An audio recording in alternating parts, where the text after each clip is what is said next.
Hour 5 o'clock having arrived, I'm going to call this meeting of the Watuppa Water Board to order. Pursuant to the open meeting law, any person may make an audio or video recording of this public meeting or may transmit the meeting through any medium. Attendees are therefore advised that such recordings or transmissions are being made, whether perceived or unperceived, by those present and are deemed acknowledged and permissible. Mr. Clerk, would you call the roll? Member Collins? Present. Member Ferrera? Here. President Terrio? Present.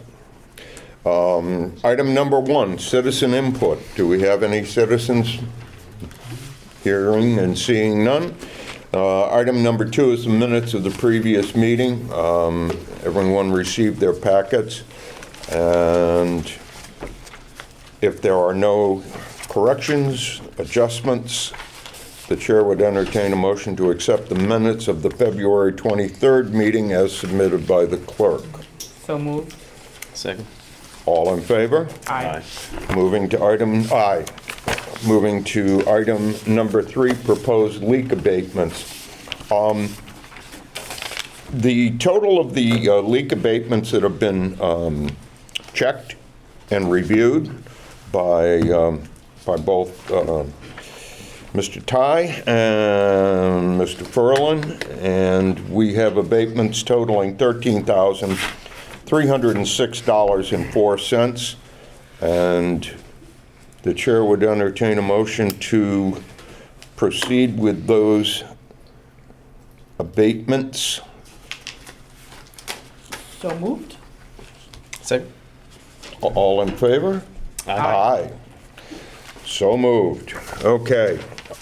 Item number 4, Woodward and Curran 2004 lead service line replacement. Mr. Clerk, sir.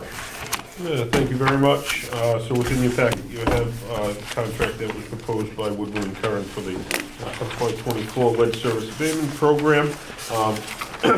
I would like to make a recommendation. There are some things that I would like to look at a little bit further before awarding the entire contract value, but I do not want to hold this project up as it is a time-sensitive project with the number of services that we need to remove this fiscal year. My recommendation at this time would be the board approve not to exceed 175 with the balance of the contract to come back before the board at a later time. It sounds like a very good plan because we're under the clock on this program. So the chair would entertain a motion to approve this contract not to exceed $175,000. If we could have a motion to accept that. Motion made. Second. All in favor? Aye. Aye. All right. Galloping along. Facilities assessment and schematic design, sir. So, as you know, Adirondack Farm is one of the properties that we acquired with majority grant funding and ARPA funding, CPC funding, and we're planning on redesigning that facility and being able to use it as the Bioreserve Discovery Center. This proposal in front of you is with T2 Architects, design firm. It's for $113,040. This gets us through all the schematic design, initial design of the whole entire property, of the new building, well, not the new building, but the redesign and reuse of the building, as well as some other ancillary items on the property. This gets us to a good point. Overall, our plan is with this project is to be able to use Diamond as a partner during the constructions and renovations. There are some things we'll have to go out to sub for, but that's to be determined. But again, in front of you, it's T2 Architects for the design. Mr. Ferlin, has Diamond been contacted? Are they on board with that? Yeah, so Diamond's been out there almost most of the school season and in between other projects that they've been doing. They've been cleaning up the property. They put up a fence for us on one of our boundary lines. Mike, I don't know if you want to speak to anything else Diamond's been doing out there. Well, all I would add was Diamond actually wrote a letter of support when we went for one of the grants for this property, with the understanding that we would be partners with them, and they've been a partner for more than 7 years, just at the reservation, let alone all the other things they've done for the department. Excellent. Yeah. I know they're busy, that's why I wanted to just make sure you had them Yep. lined up. Okay. Yeah, and T2 Architects is aware that we are planning on working with them, and is kind of enthusiastic about being able to work with the students at the vocational school. They're getting a real kick out of working out at that farm. You know, the times I've gone by and seen them working out there, the fence line they put in, I mean, you're doing a nice job. Well, yeah, and hats off to the instructors, because it's a pleasure to just be out there with the interaction between the students and instructors. And Dan Medeiros from the Far Over Herald News did an article recently, and in fact, it was just the last couple of days. It was featuring the work and the help that Diamond's been giving to the department out there. One of my favorite parts was when he turned to a group of students that were having lunch in one of our buildings, and he said, you know, a couple of questions. Did you even know that the reservation was out here? No. And then, you know, how do you enjoy coming out here? And they were like popcorn. They were just like on Yeah. top of each other, just, you know, chirping away. As they do. The students enjoy being out there. The instructors enjoy having them out there. It's a safe place to be, and there's plenty of work. Excellent. There was a group of young ladies mucking out the old stalls in the barn, and they really did a heck of a good job clearing that out. It's a beautiful property. I can't wait for it to, you know, kick off and be filled up and going forward. So we have before us this facilities assessment schematic design contract. Let me just, And just if I can remind the board, this is fully funded by ARPA funds, so this is ARPA funded, correct? yes, Yes. Do those dollars have to be spent by a certain amount of time? by 26, Okay. at the end of calendar year 26. And the calendar year 26. Okay, so the contract for the schematic design is $113,040.00. Are there any other questions regarding this? If there aren't, the chair would entertain a motion to accept this contract bid in the amount of $113,040. So moved. Second. All in favor? Aye. Aye. Excellent. Next item up for bids, Freetown Intermunicipal Agreement. Yeah, so within the packet that you were issued today is a letter from the Freetown Water and Sewer Commission. They are looking to make a minor, I would say it's almost, no change at all, but it's just kind of a wording change. So they have currently 2 lines that feed into Freetown, one from North Main Street, and then when Innovation was connected in, there was another line fed in through Innovation Way that ties in essentially to the main that comes down North Main Street. It doesn't allow any additional capacity or anything like that. It was put in as a redundant emergency connection. Through the Interbasin Transfer Act, if a main is, if water supply to a subsequent community, if the supply is increased, it would be required to go through the Interbasin Transfer approval process. So Freetown talked a lot with the Water Resources Office, part of DCR, and we need to add into the intermunicipal agreement essentially that the connection on Innovation Way is a emergency alternative connection. And it is not, and it's to be used for emergencies. It's a redundant line. So it's kind of just a small change, pretty much saying that that's an emergency connection, redundant line. It's not for additional capacity.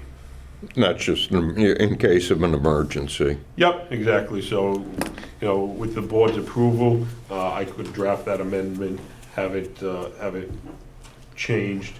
Again, this isn't a substantial change to the intermunicipal agreement, so I don't see any reason that it would go in front of the city council, but I did want to bring it in front of the board for vote. Excellent. Well, that clears that up.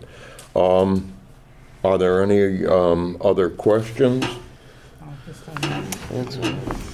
Hearing none, Chair to entertain a motion to accept the intermunicipal, that's a mouthful, intermunicipal agreement revision. Motion made. Second. Seconded, all in favor? Aye. All right. Next thing that we have, go ahead, sorry, Chair. Now, we're going to the promised land here. So I know Is that what they an told you? interesting, Just anecdotal, but, it's Mr. Lavoisier just grabbing every little piece of property he can. I know that's an interesting way to word this, but that's kind of historically what these couple of parcels have been referred to within the water department. The parcels were listed on the agenda and are in the packet for anybody's reference. But these are three parcels essentially that became tax possession of the city. We've worked with the city to have them, they're essentially landlocked parcels. They've been declared low-value land, and we're working to purchase these from the city. We did receive a CPC grant for this purchase and all the associated cost, and we feel will be underneath what the grant amount that was issued. So we will be transferring 30,000 of the CPC grant back to the city? Yep. And Mike, if you want to talk a little bit about the parcels where they are. Yeah. Yeah, so the three parcels are east of Blossom Road. Yeah. They're adjacent to other land the city owns. They're adjacent to the Indian Reservation at 275 Indian Town Road, and they're adjacent to the Proprietor's Way. In and of themselves, they're kind of like these historic woodlots that were 19th century, were common in the 19th century, and they're in the Bread and Cheese Brook watershed, which protects a cold water fishery there, a trout fishery, and there's also endangered species there. They're contiguous to the bioreserve, and it just makes sense to protect them so they will remain natural habitat forever. You don't ever, do you anticipate including those with the trail network? I do not. No, you're just going to leave them as watershed protected. Excellent. Can't beat that. $30,000, that's, And then I think, Buzzards Bay Coalition will be holding the restriction once they transfer to us. And that's been approved by Buzzards Bay Right, Coalition your board already. approved this some time ago. Buzzards Bay also holds two other conservation restrictions on properties that the water board, that the water department has purchased using CPC funds. now, is there anything that would we desire holding those conservation restrictions ourselves at any point? The law doesn't allow that. It doesn't, okay. All right, so they got there first, basically. Well, so you want sort of an arm's length. You don't want necessarily a conservation restriction under the same owner of the property owner, because it's meant to be an added protection, almost a redundant protection. Just a point of clarification, isn't that the case with the Adirondack, though? Yes, the trustees of reservations will be holding a restriction on that. On the back. On the, on the 7 acres, On the 7 that's the acres. conservation portion of that property, correct? Thank you. For the same exact reason. And the total amount of land involved in this is 29.5 acres for a price of $30,000, total price of $48,899. If that includes the conservation restriction costs, attorney fees, title exam. I hate to belabor this point, but are we then paying out the 15 to Buzzards Bay Coalition? Out of the CPC funds, yes. The 15,000 for the conservation? All right, that's fair. So so the motion would be to approve the purchase in the amount of $48,899, correct? Well, no, because those are just other associated costs. So we're looking for the approval of the purchase of the land for $30,000. I stand corrected. Those are those associated costs. Necessarily wouldn't come in front of the board at their fee amount. But the purchase of the land will now have to go to city council. Purchase of the land will now have to go to city council, most likely for approval. Okay, so we're just going to approve the 30,000. Yes. And where are we getting the other 18,899? So the CPC grant is for $54,900. Yep. So all of it will be coming from the CPC grant, but the only thing at this meeting we're looking for is just the acquisition of the 3 parcels. Okay. Thank you. Understood. Thank you for clearing that up. Okay, with that clarification, the chair would entertain a motion to accept purchase price of $30,000. So moved. Second. All in favor? Aye. Aye. They ain't making any more. Huh? Okay. $1,000 an acre. Right. So- $1,000 an acre, right? Huh? Just moving. Hey, Go find some more. all right, Right Mike, here, Michael. come back with more. Marching orders? Okay, item number 8 on our agenda is the year 24 lead service line replacement program contract number 1. Mr. Clerk. So, as you know, we are under a requirement from DEP to remove a certain number of lead services per year or cumulatively by the end of calendar years. So we needed to remove 400 by the end of 2023. We need to remove a total of 1,000 cumulative added up by the end of this calendar year, 2024. This contract is for 400 lead services to be removed. We went out to bid. There was a number of bidders. It was actually a pretty good spread. We got one bidder was even as far, which came in second, was from Jacksonville, Florida. So it was it had some interest out there.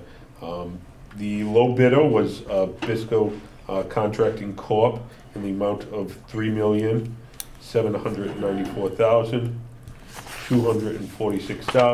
$3,794,246.30. So Woodward & Curran has gone through, evaluated the contractor, and recommendation to award, and we concur with that. And we're very familiar with the quality of work we've gotten from Bisco Contracting. Are there any questions by any No. members of the board? Hearing none? No. The chair to entertain a motion to accept the lead service line replacement program contract number 1 in the amount of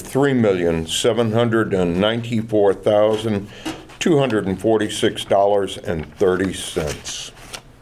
So moved. Second. Sorry. All That's in right. favor? Aye. Aye. Thank you very much. We are streaking along. Interesting. Web-page service material and self-identification. Yeah, so this was something that we've been working on through our identification program. Is one of the things to identify lead services is being one of our biggest issues. Yeah. To find the lead services. So we have a number of unknowns throughout the city. We have a number of still leads, in our records identified as leads and not able to be identified. So we've done multiple different types of outreach. One of the requirements of the 25 is to have a fully interactive web page that customers could go to see their service materials. So that's what we're able to develop here. If you want, I'll turn it over to Zach Aronson. He's been instrumental. Yeah, I'd very much like to hear about this. Yeah, he's been very instrumental with the whole entire lead project. Him and some of the other folks at Woodland Current have really driven this project, been innovative with a lot of their ideas to move this project forward, to be able to get the identifications done, be able to get the construction done. So they've been a great partner on this project. And I think Zach's probably going to take a couple minutes here to run through a slide deck he did and show us the website. Yeah, so I've got a quick presentation. Just really want to go over what this website entails. I'll commonly refer to it as the light service inventory tool. So if you give me 1 second here, I'll get going. So just one more thing, Zach, he did a excellent presentation. So this past couple of days, today and yesterday, was the New England Waterworks Spring Conference up in Worcester. That's right, you were in attendance. Yep, yeah, and Zach, along with myself, did an excellent presentation on the lead service program that we're doing and all of how we structured all the funding for that, for the whole entire project right along. And his presentation was excellent. I think the whole entire room was packed, and it was standing room only. There was a lot of people standing. I'll bet that was a well-attended presentation, because that's the sort of Damocles hanging over so many communities. Yeah, right now we are where we need to be within this program. A lot of other communities are not in the same place that we are. We've gone from last to first.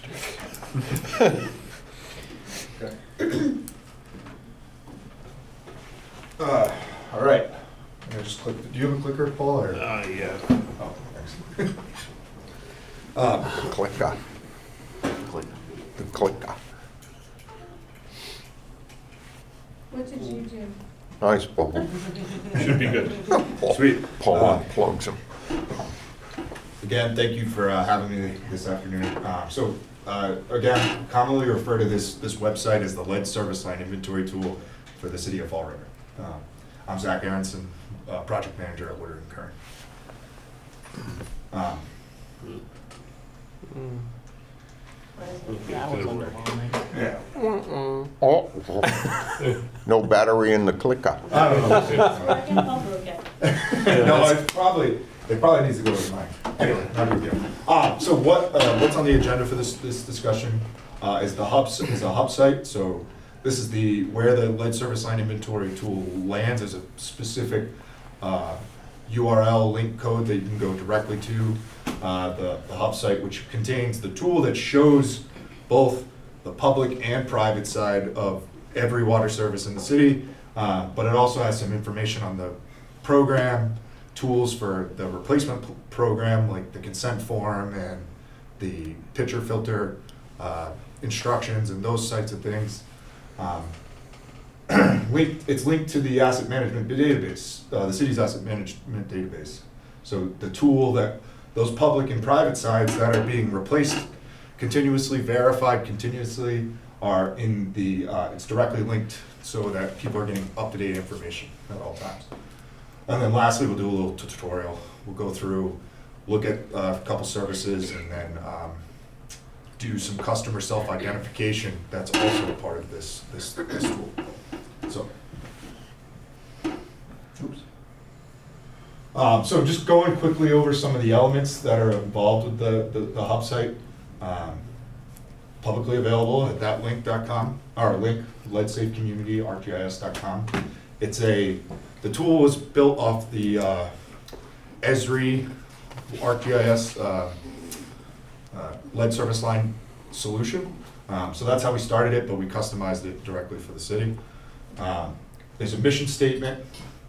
What is a water service line? Because so many people just don't know exactly how their home is connected, so understanding is key to being able to delineate what's public side, what's street side, those types of things.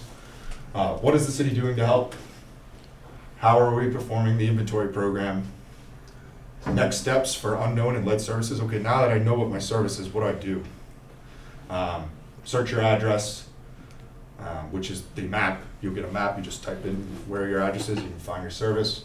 A legend, so you know what each side is, right? You have this color, there's a color-coded index. You get a legend that shows that.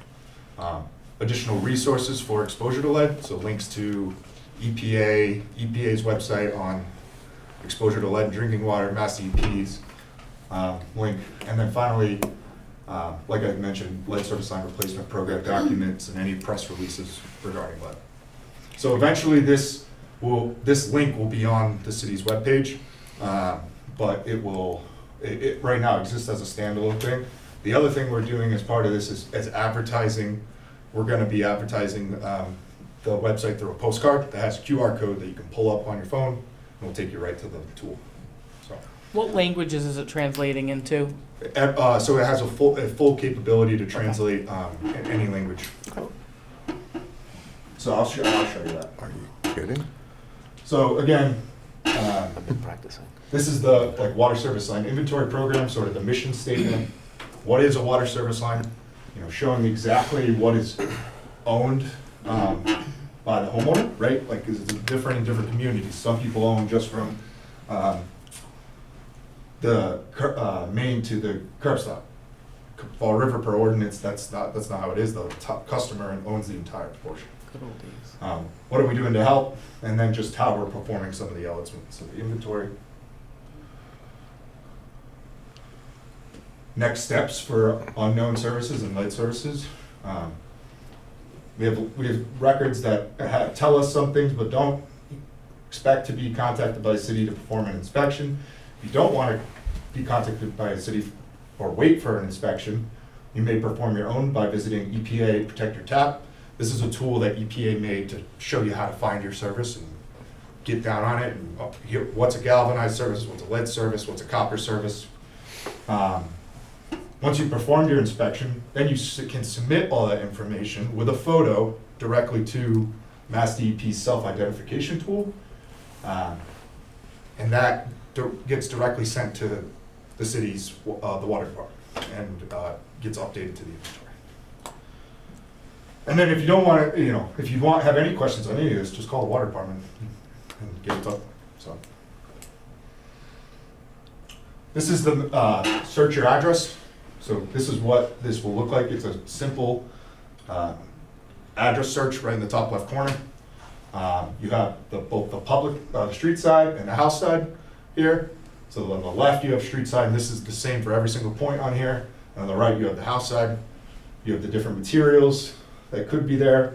Non-lead, unknown, definitely does not contain lead or galvanized. That really is like any surface that's like, we have information on, maybe it's 4 inches in diameter. We know it's definitely not lead or galvanized, but we don't, maybe the type card was missing the actual material type.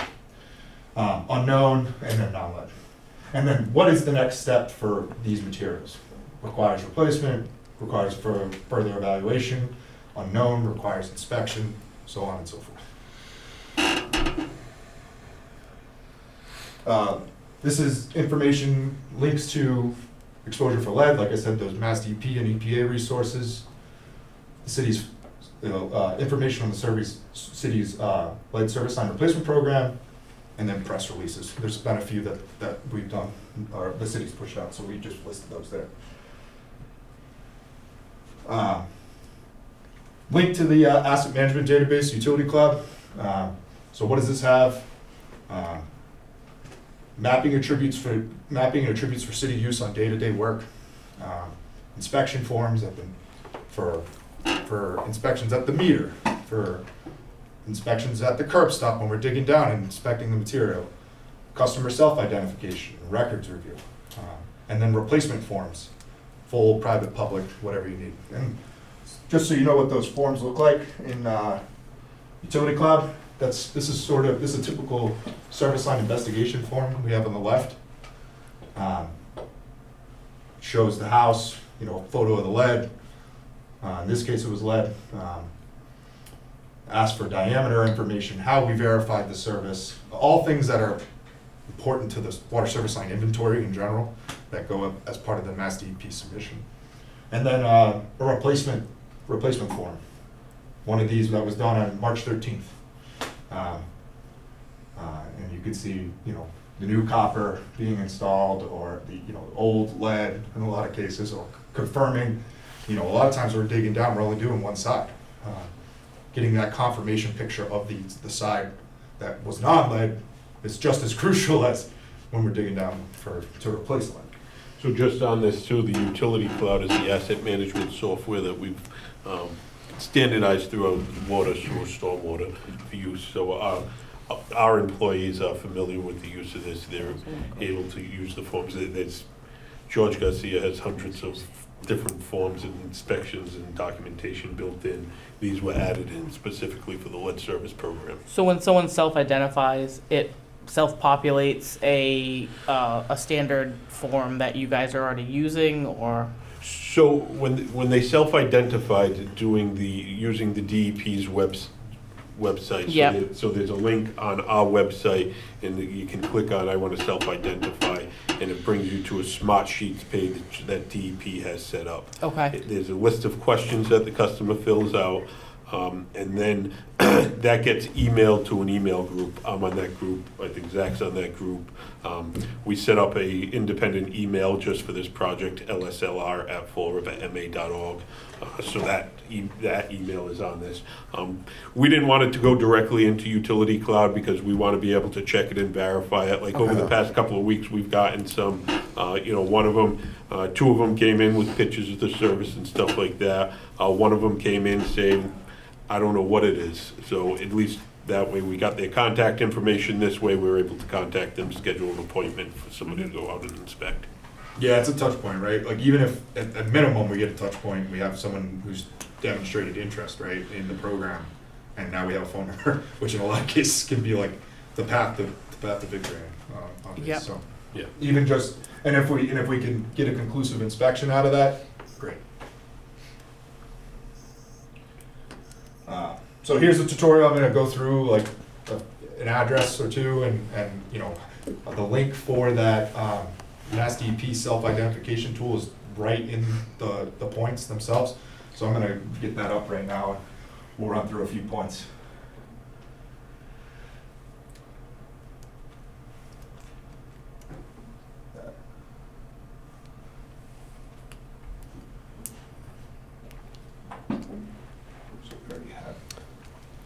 I've been practicing Mandarin Chinese, so I think maybe if we ask him to translate. You might have to move it over to the other screen.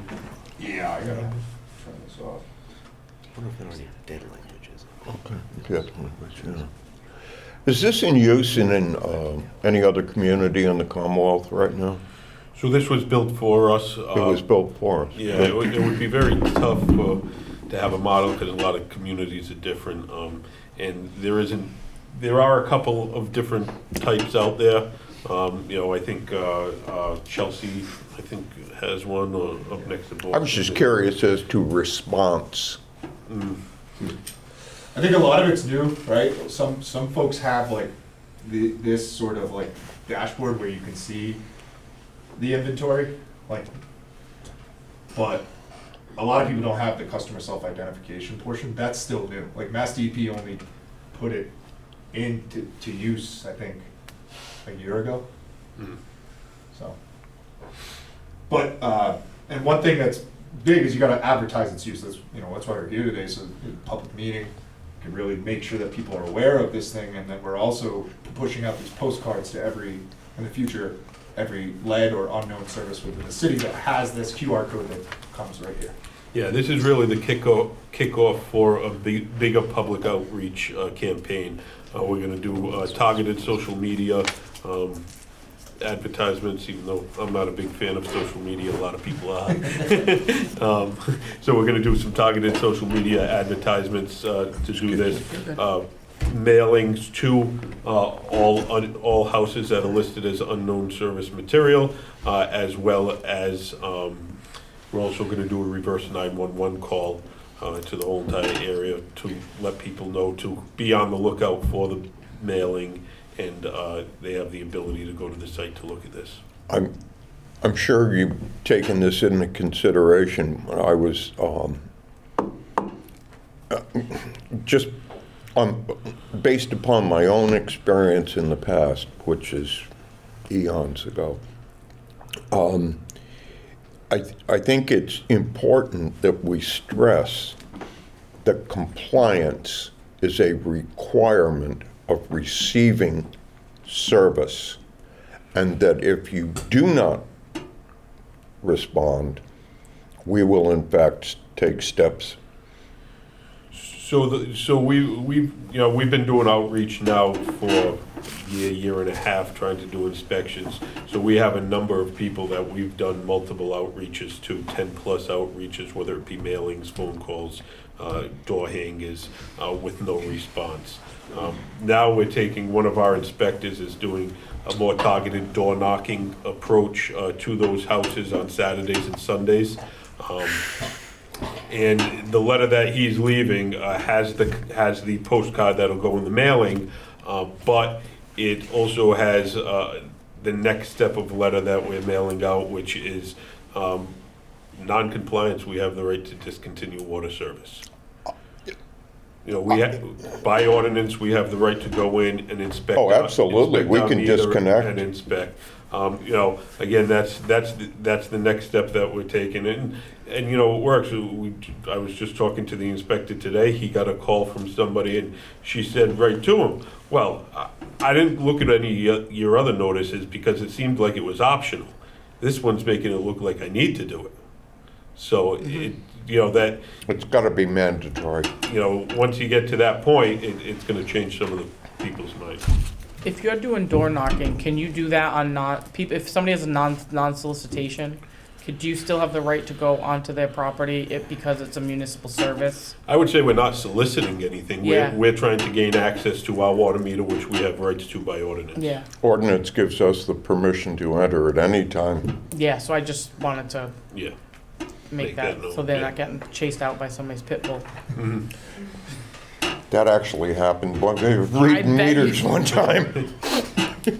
Yes, we'll go through this quickly, but like you asked about the language translation, it's right here at the top.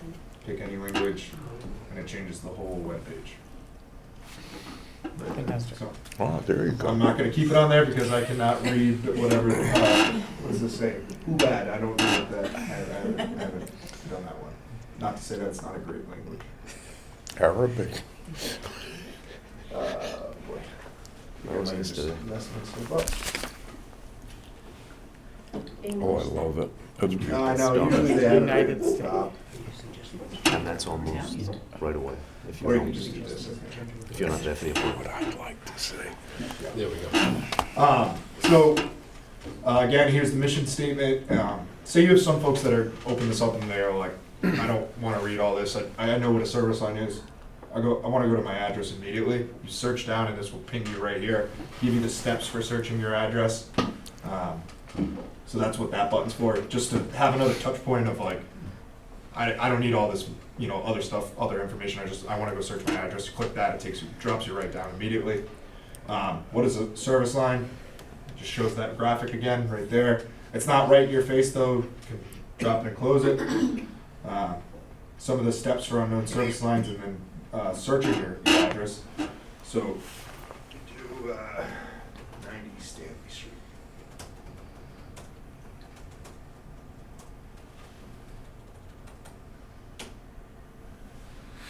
So this service, so what you do is you click on it, right, like that. And if you guys can't see that, I can zoom in a little further.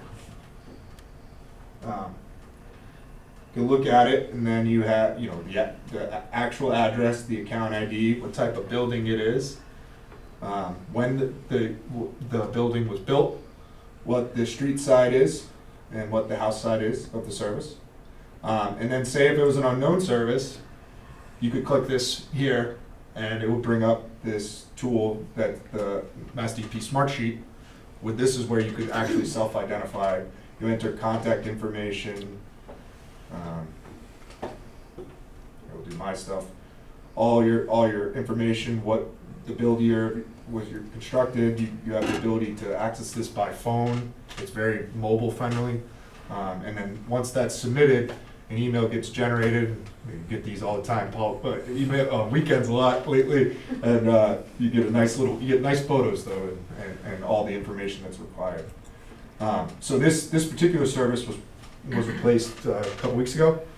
So you can see here that this service was already updated. You have plastic on the public side and copper on the private side.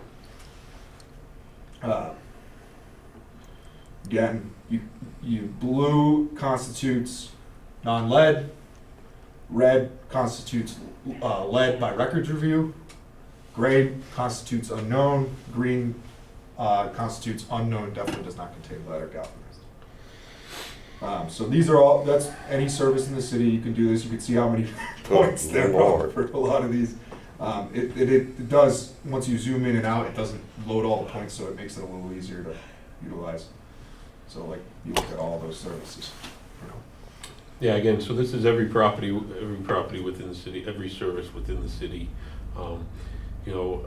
Some property, as we went through, if a property has multiple accounts, we're still working to sort through some of those to get them down to the one service. But if you do have a property with multiple accounts, you go to the one circle that has the color in it, and that's usually the one to use. Or you can just call the water department and we can send somebody out to make sure that, or you can talk to somebody on the phone and they can make sure that you're filling it out properly. And the self-inspection is definitely something that customers can do easy and quick on the phone. Zach mentioned a couple of times the QR code. I've actually kind of been on that. Again, I'm not a technology junkie or anything like that, but if I get something and it has a QR code and I have my phone in my hand most of the time, and you can scan it with your phone and see how to access it and what to do, it's a lot better than having to sit there and try to type a website in. I think a lot more people would be apt to be able to use it at that point with the QR code. All the apps and stuff that we had, this is available on phones. As well as a self-identification tool. The other thing that we will be adding here soon, we're doing an online fillable form for the consent form for inspections and replacements. So that will be, unless it's already on here. It'll be right here, next to the other one. Yeah, so it'll be online. You won't even need to print it out and send it in or email it in. You'll be able to fill it out right on, digitally sign it, and it'll come right back to us. So that's another thing that we're adding through the program. Again, this thing's always evolving. We're trying to figure out the best way, easiest way for customers to be able to identify their service. And everybody might think that we know what the service is, but I was on the map just a week and a half ago, and property that I own was unknown on the customer side. So. Excuse me? Yes, it was. Yes, it was. I went into Utility Cloud and I updated it. But everybody might think that they know it. Take a couple minutes, scan the QR code, go in, see whether we know. If we don't know, do the self-inspection, or just call the water department. Hey, I checked your map. It says you don't know what my service size is, and can I schedule an appointment? We have no problem sending an inspector out to be able to do that. And just one thing I didn't mention, but this entire form and the inspection forms, the replacement form, the hub site, the tool was all was able to happen through the lead pipe inventory and public engagement grant through the United States EPA. So that program wanted you to focus on inventory focus on inventory and engagement, that's what we're doing here. Yeah, again, so this whole entire site, a lot of this work that we've done has been through grants. Again, the L-Pipe grant is one of the large grants that we, I think that one was $100,000. The inspectional services, which kind of made all the background behind this map, a lot of the, carries our master list and stuff like that. That was through a grant through the SRF program for $750,000, and actually we just awarded another $400,000 for additional inspections. Excellent. So, again, this is all grant funded, not costing our ratepayers. Excellent. Any questions on this? My only, it's not a question, it's just a concern. Compliance is always going to be the issue, and ensuring compliance, so. Yeah, and I think this is like another method of, we're often trying to get information to people in like 3 to 4 different manners, right? And like this is another way of getting information for people. Yeah. Excellent. Great. Well, I It's will a hell of a return tool. the HDMI back.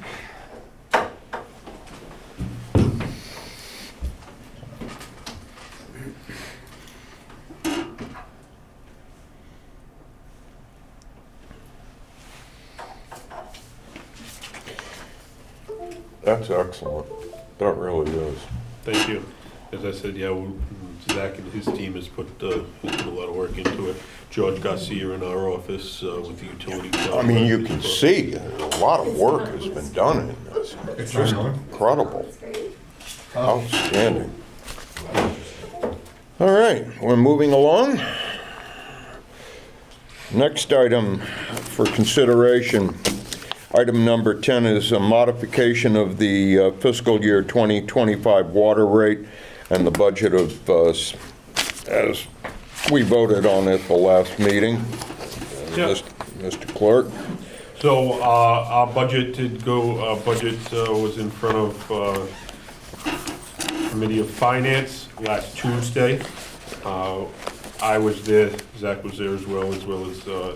Dave Fox from Raftellus, who gave the presentation to the Water Board, who gave a presentation and fielded any questions. The council then took the budget and referred it to the full council. Last night, I was in front of the ordinance committee with the proposed rates that the board approved, which was a rate of $4.36. And was in front of them, and there was some questions and discussion on retained earnings. Sewer didn't have any retained earnings, but Water Division did have retained earnings that was certified this year in just under $400,000. It was the recommendation and will of the council to amend the water rate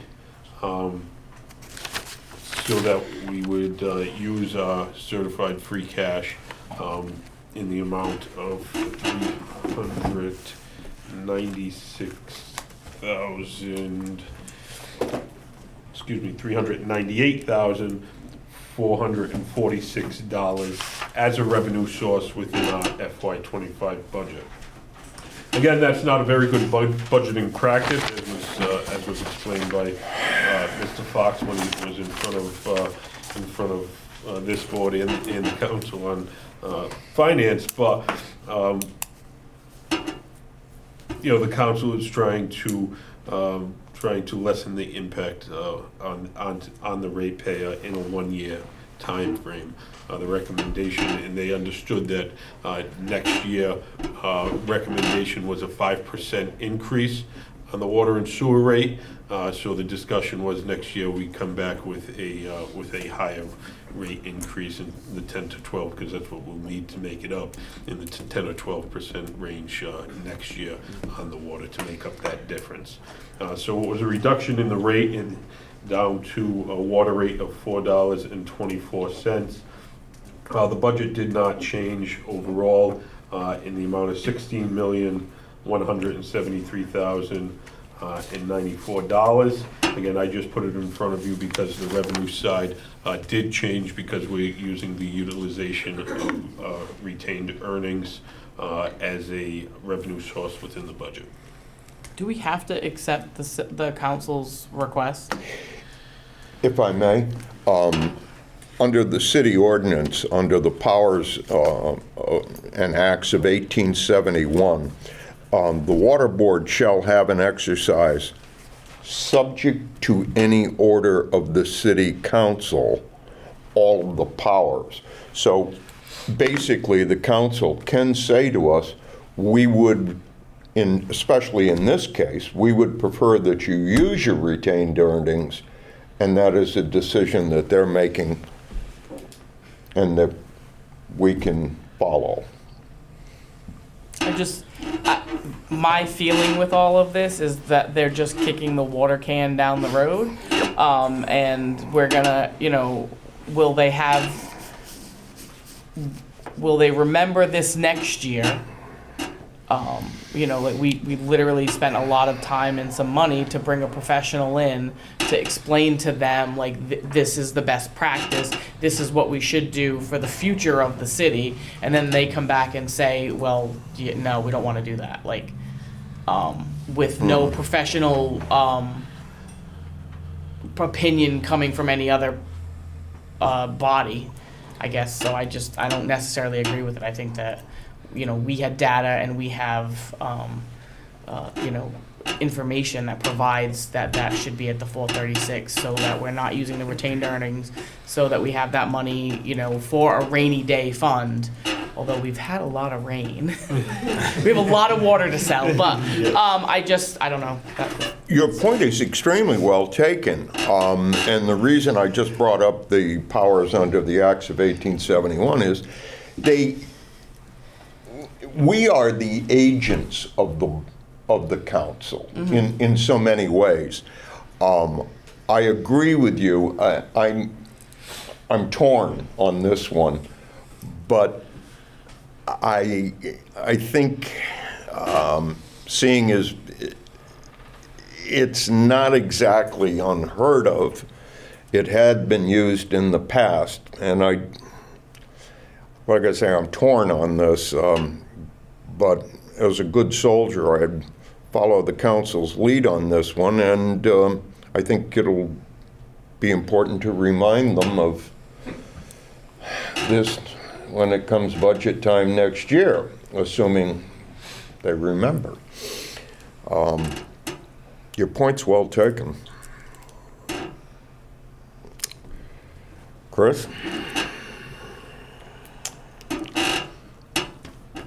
I can't say I don't. I can't say I don't disagree. Yeah. Well, we have a bit of a quandary here then.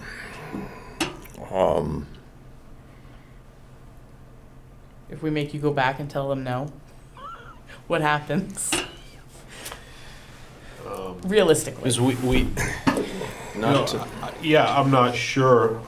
Essentially the council is the committee that sets the rates, sets the ordinance. So they create the ordinance. So the water board, if the water board was to not approve this rate amount, I don't know if they could, that would be a question for the city clerk, whether they could unilaterally adjust that. If this board was not to approve the budget as using the retained earnings, and the rate was not at the $3.36 as it was proposed, then we would have an unbalanced budget, and essentially it would be we would either have to cut our budget, or general fund would need to support the unfunded portion of our budget. would be a similar situation to what we were in last year when our rate wasn't certified, correct? So a couple of years ago, it wasn't last year, it was 3 years ago, might have been even now, but yeah, our rate was not approved until December of that year. We operated on a. Yes, Right. 6 months we were unable to bill the full amount of the rate increase. I'm just throwing this out as a question. Would it, following Commissioner Collins's concerns here, would it be appropriate for us to request a letter from the council? You know, again, I know the ordinance committee did vote on it last night. There is a city council meeting next Tuesday, which I believe they were planning on putting rates in budget, because the budget needs to be approved within 45 days of submission. Yeah, I was going to say there's like We have a time. 14 days left on that clock. Yeah, it needs to be acted on within that 45 days, so. The rates, not so much. Perhaps the board should But- send a letter to the council. Well, maybe that's what we should do. I would like to entertain sending a letter to the council, accepting their recommendation, but pointing out that they have charged us with operating this department as an enterprise fund. There have been serious questions asked by Councilor Ponte, for one, are we even charging enough? So I think that, We have a professional recommendation as to what to do. Yeah. They are not doing that. Yeah, yeah, and again, if they approve the 424 now, you know, if the council does that, they always have the ability to go back and change that as well. So, you know, if the board wanted to send a letter to them saying that, you know, if the board supports the 424, you know, say we support it to be able to continue our budget process, but we don't feel that it's, you know, applicable to use the retained earnings. So, you know, again, we can work something where it's, you know, explained out that, you know, we did I would, a financial study to understand what our rates should be, and the recommendation that we provided to you. We feel that you should reconsider and increase to that amount. Yeah, I think I might be a little happier with accepting, not agreeing with 424, accepting 424 under protest for particular reasons that we would list. we would, okay. Therefore, let's put this in the form of a motion. The chair will entertain a motion, and help, please chime in here, that we will accept 424. Our preference is 436. We accept 424 with some hesitancy, with a preferred rate of 436 As professionally presented recommended. As initially. professionally recommended.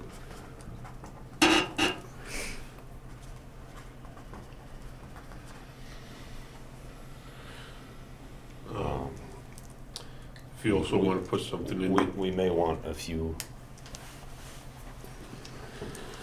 I mean, would we have to call for another meeting to finalize the letter? In other words, we can put together something quickly now and give ourselves 24 hours to make any additions to that. Could we? We could do that at a Zoom meeting by Tuesday, could we? I'm just thinking of No. timeline-wise, I don't want to push it any further than we have to so that it gets down there right away. Yeah, well, to do a letter from the board, if you wanted to designate the clerk to draft that letter and then to execute that letter, or the clerk to work with the president to draft that letter. That works for me. That works. You know, so that way it's not. That way we're not, you know, I don't want to send it down there 5 minutes before the meeting. Yeah. I heard they don't like that. You know, it's a difficult position here. I think the issue that Commissioner Collins and I, and I think yourself to some degree, see is that year after year, Paul and consultants and other people in the office spend a tremendous amount of time and effort. And this year we spent a bit of money with a consultant to put together numbers that are necessary for the department to function as it should. Yes. And almost every, I shouldn't say almost every time. Many times, I've been here for a number of years. Many times, increases get cut or rejected to some degree, and it's just not correct budgeting practice for the department. I don't think it's safe in the long term. And I don't think it's right to the people who've put in the time and effort to come up with the numbers that need to be those numbers. The math doesn't lie. We can't make 2 and 2 3 because we think so. Yeah. And it's not fair to the ratepayer, because eventually, At the end of the day, it's not. eventually Yeah. it will catch up. It will catch up. So it's to Chris's point. It's not just the time and effort that these people put in to figure out what the right numbers are. Those right numbers are because they will eventually benefit the ratepayer.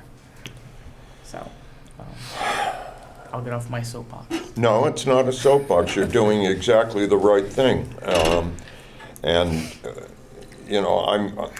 At the I'm end of the torn day, by when we this, took but- our oath Yeah, so I know. many years ago, we are effectively the voice of the ratepayer to some degree. We have a shoe in both. Yes. We are the voice of the ratepayer, and we are responsible for the public health Yes. and safety of well over 100,000 people, and we take that very seriously.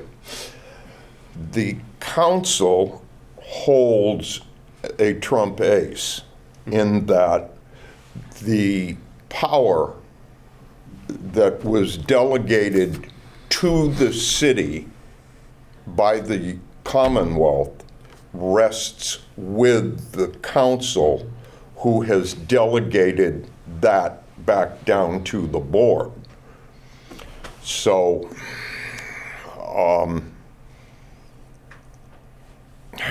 yeah. Put the letter in, see what happens. I guess that would be I'm 100% in favor of a letter to the council stating our concerns, that a great deal of time and effort has been put into this, and that we are extremely uncomfortable with the suggestion to use retained earnings. Although we are sensitive to the rate, we're also sensitive to not kicking the can down the road, so to speak. Mm-hmm. Your wordsmanship will be challenged here, sir. Yeah, okay. And definitely, I think the best route would be if, one, I can draft the letter, work with the president to get it, and as the clerk and the president execute it for the board. Excellent. Then we'll just leave this at the moment.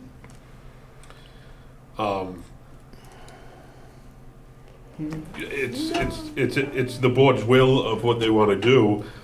Again, if you were to approve this and then send the letter, the council could always increase back to the original amount. Does that meet with your approval? If we approve it, we've approved it. Yeah, I know. It's kind of That's- surrendering the high But I ground. am also new to this board, so I don't know how things go up and down, let's say. This is a very unusual situation. In fact, I've never heard of it before. And We like to be different. I'm sorry. We like to be different. We do. I'm Just looking for the appropriation here. My question, and this is probably more of a question for the city clerk, is what the actual appropriation So the council votes with the budget, they vote on an appropriation. Well, the appropriation is like the general fund budget where it just deals with the, whether it just deals with the expense side, or if on an enterprise fund, they're also approving the revenue side as well. I'm not sure on that. Because that's how it works on the general fund. When they approve the budget, they're only approving the expense side. Well, this, without getting too far into the swamp, this brings up a very interesting question as to whether an enterprise fund requires city ordinance approval. And that's a whole other constitutional question, so to speak. Can the city clerk clarify any of that?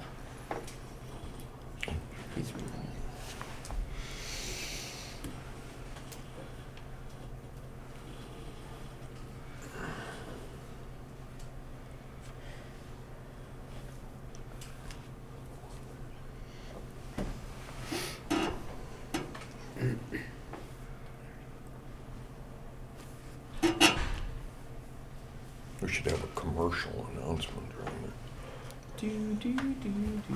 it. So it looks like on the appropriation that was done by the finance team for the city, looks like it is approving the amount to be raised by either water retained earnings or departmental receipts. So that is on the. Or? Well, so two separate lines. One line retained earnings, so how much you would use in retained earnings, and how much would be to departmental receipts for the total amount of money raised to support the expense side of the budget. So she has it in there as the 424 No, with right, the retained earnings. right now, this is what went from the original budget, and it has 0 in the retained earnings. Okay. So again, that's because they haven't received anything else, so. This, for the change that was done last night at city council, this would have to be revised in the retained earnings. That.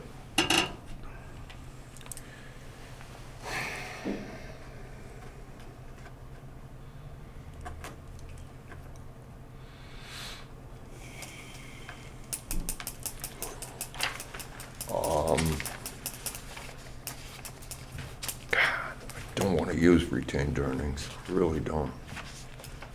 You know, using retained earnings, as we've said, is not a good practice. No. It is a practice that we've used for a number of years. Yes. If you do look at the impact to the ratepayer and what's being used within this fiscal year, we had about $1.4 million loss of retained earnings within the sewer budget.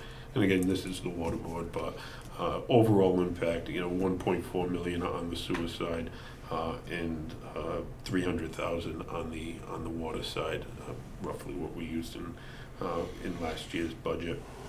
So a total of $1.7 million needed to be raised by rates without even increasing anything within our budgets. So the impact on the ratepayer this year is substantial, and that, you know, that's identified this as one of the biggest rate increases that we've had across the board.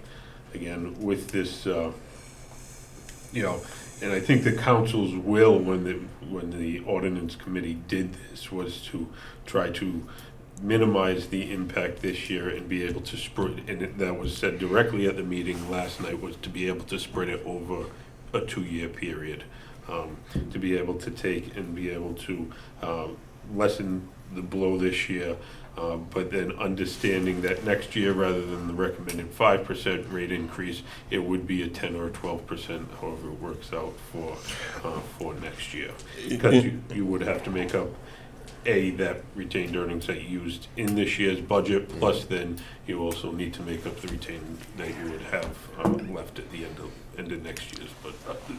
And that's really where the concern lies, because the memory is short. Yeah. And, you know, as soon as you come back and say, well, I'd like a dime in fiscal '26, they're gonna say, no, we can't. And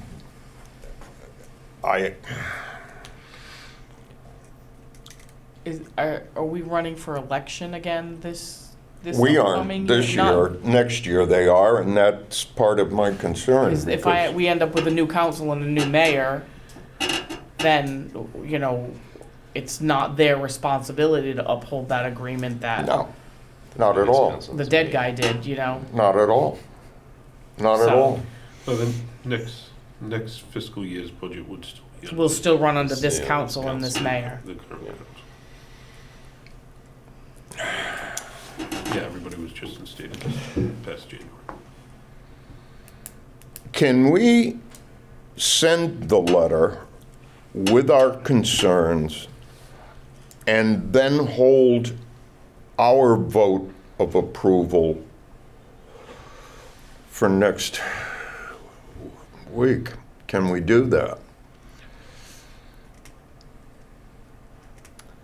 It's putting everyone, you know, it's like we're putting you in an uncomfortable position, but we're doing it for the right reason, and that's a quandary.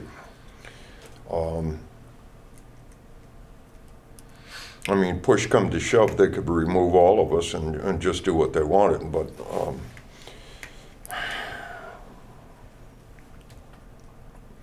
I would prefer to work with the council, but I would like to work with them from a position of strength and straightforwardness, you know, and saying we're doing our best due diligence as you want us to do, and we're going to have to tell you that we're not in favor of this at all. And here are our reasons. Now, if you insist, then put it in writing and tell us so. If that's our best course of action, I think that's what we have Paul and, Morally, I think it's the best course of action. yeah. I think at some time you do have to stand up and say, no, that's not right. Especially coming on the heels of after the presentation that you went through so laboriously and gave it to them. And the answers that were coming back, if I recall right, one of the members of the council said, I don't think you're raising the rates high enough. And the very same counselor, I believe, who is suggesting this, has up until this point been totally opposed to this practice. So.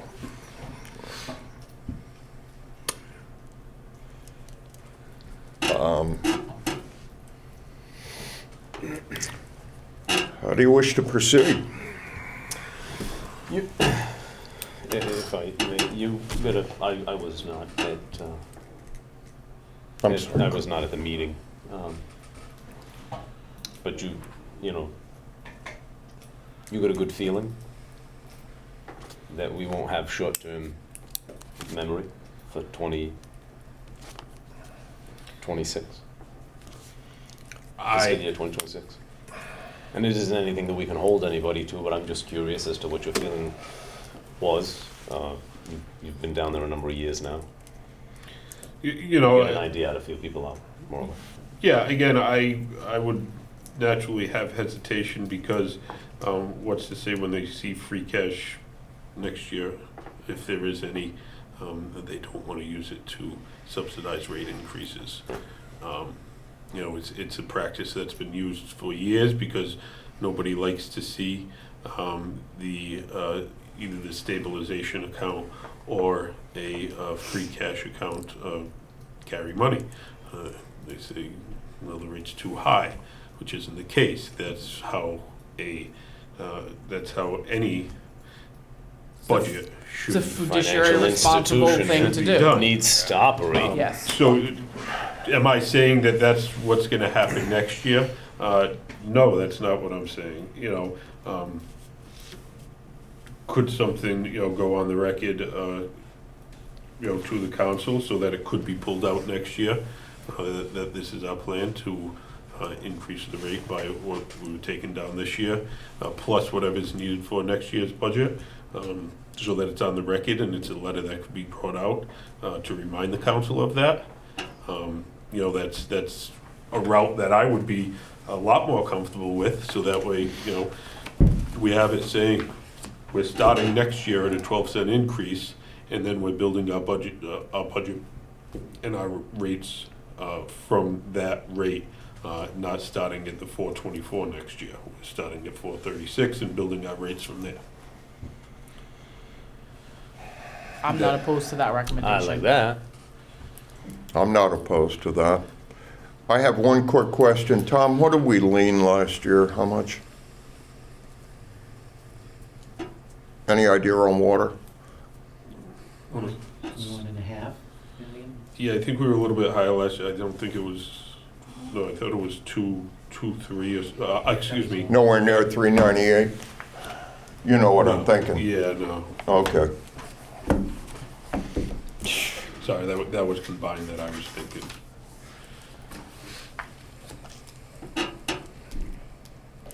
All right.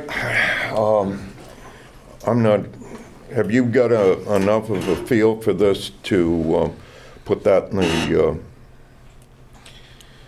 Yeah. all right. I can draft something, get it to the president for his review and approval, if the board designates him to review and approve, and then I can get it down to the.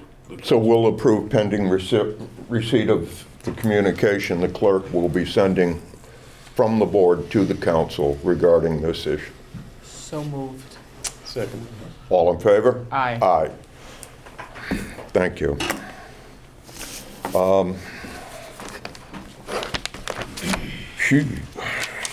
Next item, 2024 regulatory inspection, PAR engineering. It's of interest, I'm curious as to whether or not they are anticipating the water level coming down for their dam inspections. The water level will need to come down. The water level, So what's in front of you, and these have already been approved, this is for informational purposes for the board. We have 3 dams, high hazard dams that require phase 1 studies to be done within FY '24. Those need to be done every 2 years. They need to be done by a registered professional engineer within the state of Massachusetts. Power Corporation will be doing those for us. Total amount for Nokachoke, North Watuppa Pond, and Terry Brook is the amount of $15,750. Just on the water levels, if you'd like me to touch on that a little bit, all the ponds, as everybody knows, we've had a substantial amount of rain. The past month and a half, over 18 inches of rain. We've been working to the 4th Street Gatehouse. The gates have been dropped almost 10 feet, over 10 feet. Dropping them anymore, we wouldn't get any benefit because of the head loss within the pipe from Plymouth Ave over. The trash racks, we've had guys cleaning them twice a day typically during regular times. When we got heavy buildup, we were having them come in on weekends and do it and stuff like that. So we've been maintaining it, staying on top of it, and moving that forward. The North Watuppa Pond, as of just a little bit earlier today, was at -15. Excuse me, that's the South Watuppa Pond, -15, which is higher, which is higher than where we would like to be. But again, we're moving as much water out of there as we could. Out of the Quikasham River, we also put a couple of diesel pumps over on Plymouth Ave, and we're pumping out of the Quikasham River into the tunnel, the CSO tunnel, for additional relief to help bring the pond down faster. Because the watershed for that is Shorty Pond, Stafford Pond, Duval Pond, all flow down into South Watuppa. So we're looking not to impact the residents there. The other issue that I have with South Watuppa is really the North Watuppa. The only outlet out of North Watuppa is South Watuppa. through the South Watuppa to the Quikasham and out. Yeah. North Watuppa Pond right now is 33 inches above full pond. It has crested over Adirondack Lane in Westport, and it is on the causeway up on Wilson Oh, Road. yeah, there are ducks on the causeway, trust me. Yes, we've, it's just a couple inches over there. We've been monitoring that since last week. Adirondack Lane last week had the water come up to the, and above the edge of the pavement, but now it's fully across the roadway with the recent rain that we got today. So we do need to drain some water out of North Watuppa Pond as soon as we are able to, but we won't be able to until we bring South Watuppa Pond down a little bit to a safe point. Right now, again, we're flowing as much water as we can out of there. The forecast right now is not showing any rain till the end of next week, which let's hope it stays that way. We're gonna be working. We'll have staff monitoring the pumps over the weekend, checking the trash racks over the weekend, making sure that we're good, and then hopefully I'm hoping maybe by Sunday or Monday we'll be able to open the north to start to drain some water from the north into the south. I noticed, I went through the Wilson Road Causeway on my usual trek through the woods, and when I came back there was a very nice sign, thank you very much, putting standing water on the causeway. So We did put our message boards out at those two locations just to. that's a very smart move, Warn people. because people go down there, they have no idea what they're running into. And my quick question, are there trash racks going at Nat Brook at the interceptor drain there? No. No, okay. I was just curious because, as I said earlier, it doesn't look like that brook is flowing as hard as the interceptor seems to flow. You know what I'm saying? I'm not seeing a rush of water, although that swamp is filling up like crazy over there. Should drain the swamp. Okay. All right. And then just the last thing for board information was the Stafford Pond Dam Emergency Action Plan. So as you know, Stafford Pond Dam is in Rhode Island, not Massachusetts. So Rhode Island, I don't know if it's the Office of Dam Safety, but whatever office oversees the dams within Rhode Island. DEMDE, yeah. Yeah, they are requiring now, kind of follow Mass's footprint for an emergency action plan, which CAR will be doing for us. Are we maintaining flashboards in that dam, or were they removed at one point? So we don't have, the Shorty Pond and Stafford Pond are fixed. We have not added or deleted boards to those ponds. Shorty, we added one a couple of years ago, just a 6-inch board. But Stafford Pond, Stafford Pond is fixed. We could adjust if we deem necessary. Okay. But we have not moved it since the dam has been reconstructed 5 years ago. thank you.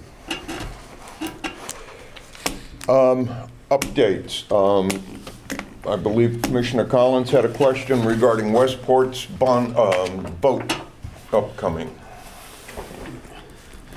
Officially re-ask the question. I did notice there was something in the paper in reference to potential water sewer line running down Route 6, and I'm assuming that water would come from us. Yeah, so Westport, they have asked us, the mayor's office, and I reviewed it for a letter of support for additional water to be flowed into Westport. Westport has gone to the state water management board and has gotten a determination of insignificant through the Interbasin Transfer Act to extend their sewer and water further up Route 6. From my understanding, they're looking at extending, so right now water goes up to roughly about the Cozy Nook, that area. They'd be looking to extend it up and around one of the schools that they have a little bit further up. I believe they're having some issues with the wells that are on site. and emergent contaminants in those wells. So they have talked to us. I know there is a public vote out there for the town of Westport, I believe, for water and sewer extensions. My standpoint, we have the capacity, both within our water system and sewer system, to be able to supply them and work with the communities. How larger our customer base becomes, whether it's either in our community or other communities, and this came up at the council, one of the councilors, asked, well, we use less water, it costs us more. And yeah, that's the case. So if our customer base grows, essentially it becomes cheaper for each customer. Yep.